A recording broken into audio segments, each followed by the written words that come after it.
नमस्कार everyone. Today we are going to start new chapter number 8, quadrilaters. Quadrilaters क्या है बच्चे? Quadrilater जो मीनिंग है, quadrilater का मतलब हुआ quad मतलब 4, quadrilater मतलब sides, 4 sides. 4 जो sides है उससे covered area जो कहलाता है वो quadrilaters होता है. जैसे ट्राइंगल के अंदर 3 sides होती हैं, ऐसे ही quadrilater कोई भी 4 जो साइड है उनसे घिरा हुआ हो गया, उनसे कवर्ड जो एरिया है वो आपको क्वाड्रिलेटर कहलाएगा. लाइक पैरेललोग्राम हो गया, काइट हो गया, रोम्बस हो गया, ठीक है, स्क्वायर हो गया, रेक्टेंगल हो गया. These are the examples of quadrilateral. These are the quadrilateral family. Clear? अब क्वाड्रिलेटर के अंदर हम कई प्रॉपर्टीज पढ़ेंगे. पैरेललोग्राम की प्रॉपर्टी पढ़ेंगे, ठीक है, स्क्वायर की प्रॉपर्टी पढ़ेंगे और इन्हीं की प्रॉपर्टी का यूज हम एक्सरसाइजेस के अंदर करेंगे. So let's start exercise 8.1. Question number 2. Question number 2 is if the diagonals of a parallelogram are equal. अगर किसी पैरेललोग्राम के डायगोनल इक्वल है तो मैंने यहाँ पर एक पैरेललोग्राम बना लिया फॉर्म में, ठीक है, A B C D और इसके डायगोनल ये बता रहा है इक्वल. ठीक है, इसके डायगोनल ये बता रहा है इक्वल. तो यहाँ पर गिवन में क्या हो गया? गिवन में आपको ABCD is a parallelogram, that is a sign of parallelogram, and AC is equals to BD. ये गिवन है यहाँ पर. Diagonals are equal. प्रूफ क्या करना है? To show that it is a rectangle. यहाँ पर आपको शो करना है to show that ABCD is a rectangle. अब यू नो दैट रेक्टेंगल में सारे ही एंगल्स कैसे होते हैं? 90 डिग्री होते हैं. All angles are 90 degree rectangle. So it means आपका angle A is equal to angle B, angle C और एंगल D इन सभी को 90 डिग्री शो करना है फाइनली. तो हम क्या करेंगे बेटा इसके अंदर? So ABCD is a parallelogram. अब पैरेललोग्राम की प्रॉपर्टी क्या होती है कि इसके अपोजिट साइड्स इक्वल और पैरेलल होती हैं. In a parallelogram opposite sides are equal और पैरेलल. तो यहाँ पे वही हम कंसेप्ट लेंगे. हम दो ट्राइंगल्स लेते हैं. एक ट्राइंगल मैं ले लेती हूँ ABC, दूसरा ले लेती हूँ BCD. तो फिर हम स्टार्ट करते हैं सॉल्यूशन का. Solution in triangle ABC and triangle हो गया है आपके पास. नेक्स्ट DCB, ये दोनों ट्राइंगल मैंने ले ली. अब इन दोनों ट्राइंगल देखो क्योंकि पैरेललोग्राम है तो आपके पास क्या क्या चीजें हैं? पैरेललोग्राम है तो आपके पास यहाँ पर पैरेललोग्राम है तो इट मींस आपके पास अपोजिट साइड्स इक्वल है और यहाँ पर पैरेलल भी है. दूसरा में AD is equal to BC भी आपको पता, यहाँ पे लिख लेते हैं AD is equal to BC. हमने लिख दिया AD is equal to BC है. और दूसरा ये क्या बोल रहा है? पैरेललोग्राम है तो AB जो साइड होगी वो BCD के इक्वल होगी क्योंकि पैरेललोग्राम है तो आपकी साइड्स क्या होंगी? इक्वल होगी. यहाँ पे डायगोनल्स किसको दे रहा है? AC इक्वल टू BD दे ही रहा है. अब कोई साइड्स हमने ले ली AB और BC ले ली, दूसरा ले लिया AB और CD ले लिया. ठीक है. Now in triangles ABC and BCD. तो ABC में AB साइड उस ट्राइंगल की CD साइड की इक्वल है, that is given. And similarly इस ट्राइंगल की ABC साइड की ABC जो ट्राइंगल है उसकी BC साइड किसके इक्वल होगी? अगर मैं ले रही हूँ तो कौन सा लिया है मैंने? ट्राइंगल मैंने लिया है DCB. तो DCB तो यहाँ पर AB इज इक्वल टू ये हो गया. एंड इसके बाद जो यहाँ पर साइड रहेगी वो रहेगी आपके पास. So again we are taking ABC triangle लिया है मैंने. ये वाला ट्राइंगल है आपके पास ABC, that one clear. And second is triangle ABCD. ये दोनों ट्राइंगल मैंने लिए जिसमें मैंने शेड कर दिया है. तो यहाँ से AB is equal to CD आ गया, कोई साइड्स ऑफ पैरेललोग्राम. और BC साइड जो है, देखिए बेटा, BC साइड जो है वो दोनों के ही अंदर क्या है? कॉमन है. BC साइड दोनों के अंदर कॉमन है. एंड थर्ड साइड आपके पास गिवन है जो दोनों के डायगोनल्स है वो इक्वल है. तो इसका डायगोनल AC एंड उस ट्राइंगल का ट्राइंगल जो है डायगोनल है BD वो इक्वल है. ये भी आपको given. These are the diagonals, these are the sides and the common side. So by SSS both triangle ABC components triangle BCB.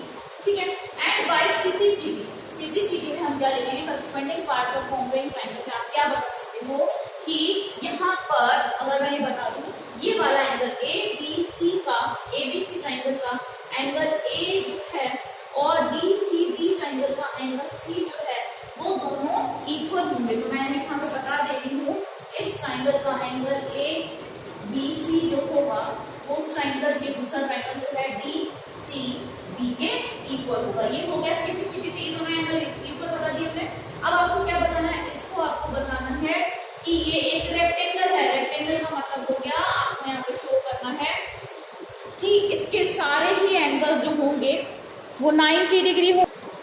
सो यहाँ पर अब आपको पता है कि ये पैरेललोग्राम गिवन है, तो यहाँ पर क्या हो गया, AB is parallel to CD हो गया and BC transversal, BC is transversal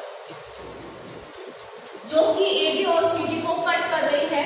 तो यहाँ पे AB ट्रांसवर्सल हो गया, तो क्या होगा, यहाँ पर इस साइड का ये वाला शेप बन रहा है बेटा, ये दोनों साइड पैरेलल है और ये वाले एंगल्स कौन से होगा, इसके को इंटीरियर एंगल्स होगा। को इंटीरियर एंगल्स का टोटल क्या होता है, को इंटीरियर एंगल्स का टोटल 180 डिग्री होता है।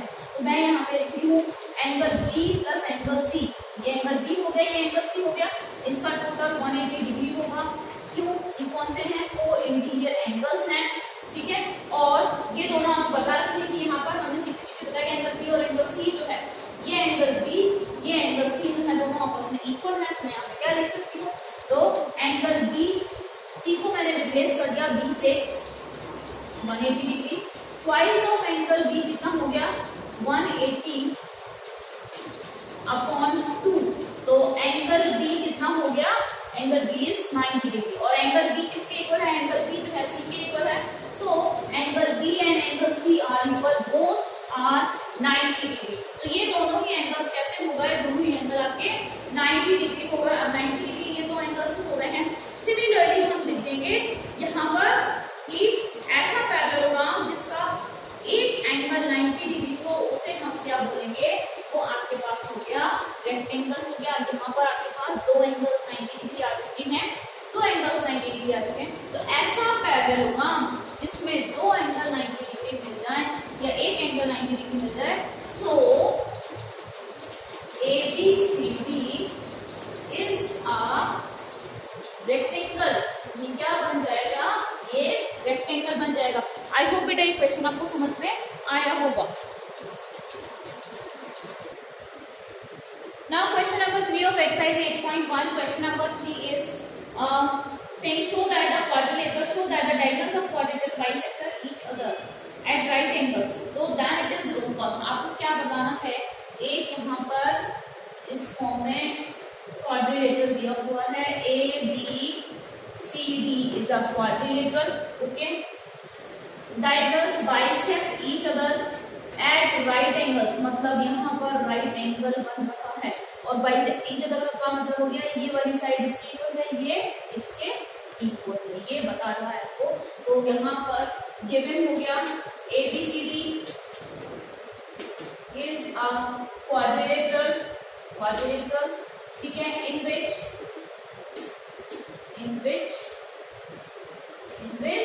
क्या है आपके पास, diagonals bisect each other at and, मतलब AO is equals to OC है and BO is equals to OD है। और यहाँ पे इसको मैं नाम दूं एंगल नंबर 1, 2, 3, 4, ये चारों ही एंगल जो है 90 डिग्री पर बाइसेक्ट हो रहे हैं। और यहाँ पर एक और चीज आपके पास गिवन है, एंगल 1, 2, 3 और 4 all are bisect each 90 degree. To show, क्या शो करना है आपको ये बताना है कि ABCD एक रोम्बस होगा। आपको क्या बताना है, ABCD इज अ रोम्बस। सो आपको यहाँ पे क्या करना होगा बेटा, आप ये देखिए रोम्बस की प्रॉपर्टी क्या होती है, ऑल साइड्स आर इक्वल या फिर adjacent sides are equal in rhombus. तो हमें क्या लेकर आना है, फाइनली इसकी साइड्स को इक्वल बताना है। इट मीन्स आपको AB को BC के इक्वल बताना है, BC को आपको CD के इक्वल बताना है, CD को आपको AD के इक्वल बताना है और AD को आपको AB के इक्वल बताना है। इट मीन्स फाइनली आपको बताना तो सभी साइड्स को इक्वल है। एडजेसेंट साइड्स हम बोल देते हैं, एडजेसेंट साइड्स इस तरह से ऐड होता है, ये वाली साइड इसकी इक्वल, देन अगर दूसरी वाली साइड इसकी इक्वल हो जाएगी। तो क्या करेंगे बेटा, यहाँ पर जो सॉल्यूशन रहेगा वो आपके पास होगा। क्या कर सकते हैं, यहाँ पे आप ले सकते हैं, क्या क्वेश्चन में गिवन है उन्हीं लैंग्वेज का यूज करते हुए हम यहाँ पर मैं यहाँ पे लिख सकती हूँ A और C जो है बोथ आर इक्वल डिस्टेंस के, क्या है A और C जो है बोथ एक, ये जो दोनों पॉइंट हैं दोनों इक्वल डिस्टेंस पर हैं B और C से। तो मैं यहाँ पे लिख सकती हूँ, so we can write AB is equal to AD and similarly मैं यहाँ पे लाइन लिख सकती हूँ B and D both are equal distance equal distance का मतलब क्या हो गया, इक्वल डिस्टेंस पर है,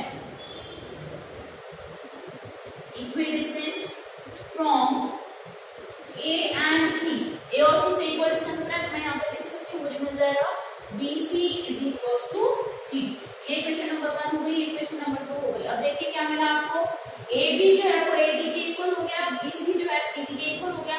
ऐसे ही आप और भी बता सकते हैं, तो यहाँ पे आप लिख सकते हैं, क्या लिख सकते हैं, अकॉर्डिंग टू क्वेश्चन आप लिख सकते हैं कि यहाँ पर ABCD is a quadrilateral whose diagonals bisect each other, ठीक है, whose diagonals bisect each other, so from we get 1 and 2, AB is equals to आपको मिला है AD, और मैं यहाँ पर ये भी लिख सकती हूँ कि ये वाला जो है यहाँ पर मैं इसको लिख सकती हूँ BC जो है वो किसके, DC के इक्वल होगा, ठीक है।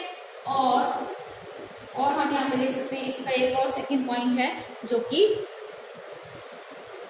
यहाँ पर आपको देखो मिल सकता है, देखो A और C दोनों ही पॉइंट इक्वल डिस्टेंस पर हैं B और D से, तो AB is equal to AD हो जाएगा और BC is equal to CD हो जाएगा। सिमिलरली B और D भी जो है वहां पर इक्वल डिस्टेंस पर है, A और C से AB is equal to BC and AD is equal to CD मिलेगा। तो फ्रॉम या फिर बाय इक्वेशन 1 एंड 2 दोनों से आपको क्या मिल रहा है, देखिए AB किसके इक्वल आ रहा है, ABC के भी इक्वल है, BC किसके इक्वल है, CD के भी इक्वल, CD किसके इक्वल है, AD, तो all sides are equal to each other, so AB is equal to BC, BC is equals to CD, CD is equals to AD. So all sides are equal. So ABCD is a rhombus. ABCD is a rhombus. इस question को बेटा हम दूसरी तरीके से भी कर सकते थे, ऑल्टरनेट सोल्यूशन भी है। हम यहाँ पर पहले इसको पैरेललोग्राम प्रूव करें, देन उसके बाद हम दोनों ट्राइंगल्स लेकर इसको रोम्बस बताएं, तो वो भी किया जा सकता है और इस तरह से भी किया जा सकता है।